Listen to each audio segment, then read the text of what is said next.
production in our country. Let's take for instance the NOGICD Act, or what some people colloquially call the Oil and Gas Local Content Law. For those of you who are abreast with that law, it states that for every position you want to, or every employment you want to make in the oil and gas industry, you must employ Nigerian citizens. And when you cannot find Nigerian citizens, or you don't find Nigerian citizens who have the requisite skills or expertise to perform the said function, then you cannot employ expatriates.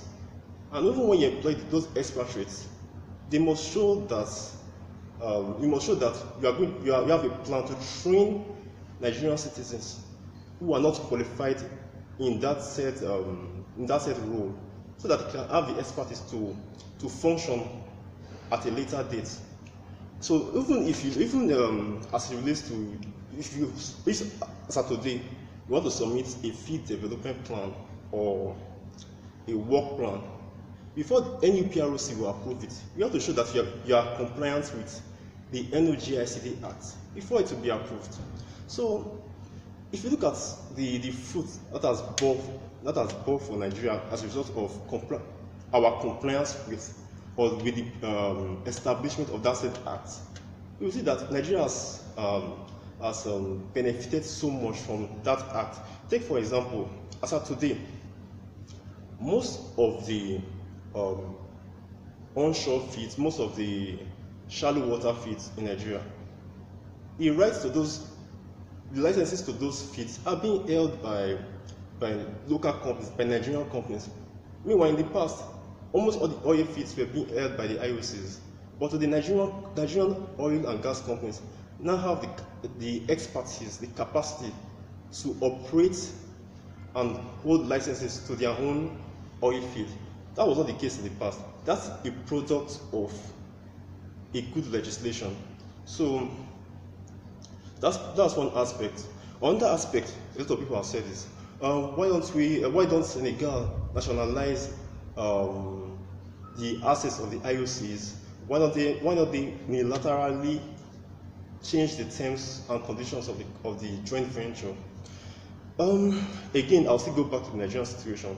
I'll give another example. In the 60s, 70s, our economy was booming. What did we do? In the administration of Murtala Mohammed / Obasanjo, we nationalized assets owned by foreign companies. And why did we do that? In support of South Africans against the apartheid regime. So we nationalized assets of companies that felt their governments were in support of apartheid. What did that do to our economy? Our economy nosedived. It took the administration of Ibrahim Babangida to promulgate the Company and Allied Matters Act, CAMA. And Section 72 of it talks about incorporation of companies by aliens. That same year, we established or promulgated the NIPC Act, Saturday, which assures aliens or foreigners that want to invest in Nigeria that whatever assets they are bringing to Nigeria, whatever capital they are bringing to Nigeria, is assured. Nobody, no sovereign party or personality would nationalize those assets. Whatever capital they are bringing to the country, they can take it back whenever they feel like, whenever they want to leave the country. So after a while, you got to see that investors' confidence began to be restored.